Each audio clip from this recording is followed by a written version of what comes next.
Alternating axis of symmetry. Up till now, we have seen plane of symmetry, center of symmetry. Now we are discussing alternating axis of symmetry. Alternating axis of symmetry is also called improper rotation axis.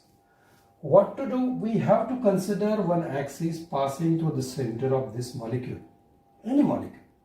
Then we have to rotate that molecule through certain angle. That angle will be this one. So you have to decide by considering different n values in certain angles. So if after each rotation you have to reflect that molecule, in a plane or in a mirror which is perpendicular to this axis, and whatever image you get, you compare that image with the original molecule. If this image is exactly identical to the original molecule, then it has alternating axis of symmetry. So that is the meaning. Now see, we have taken here one example. This is 1, 2, 3, 4 means tetramethyl cyclobutane. There are 4 asymmetric carbon, 4 chiral carbon. So we suppose this molecule is optically active. But let us check whether alternating axis of symmetry is there or not. So according to this description, you have to consider one axis passing through the center of this molecule. That axis I have shown with the help of red line. Now you have to rotate this molecule through certain degree of angles. I have rotated this molecule through 90 degree. So if I rotate this molecule through 90 degree, so exactly this corner will come here, this corner will go here, and this will go here. So we have to change their positions. So this will go here. So obviously this CS3 will go up and H will come here.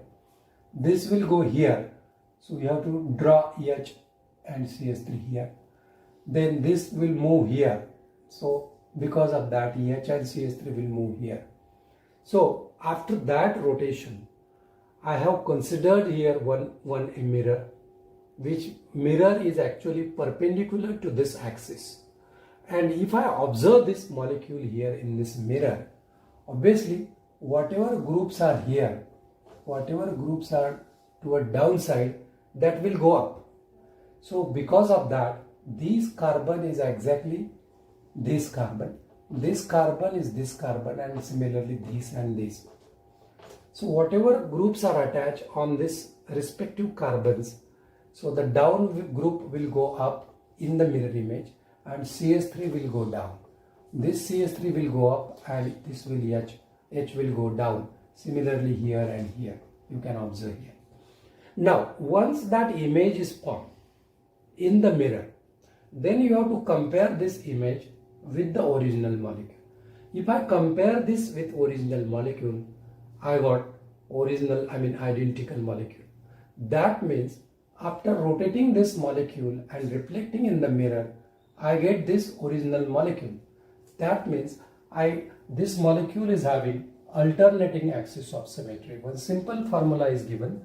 One term is used, n-fold alternating axis of symmetry. So 360 is common because 360 degree rotation. Then you have to put the value of angle of rotation. That may be 60, that may be 90, that may be 180 for different molecules. So this is not just one step process.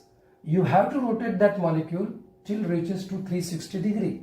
And every time for each and every rotation, you have to find that reflection and the image you have to compare with the original molecule. If identical molecule observe, then only that molecule is having alternating axis of symmetry.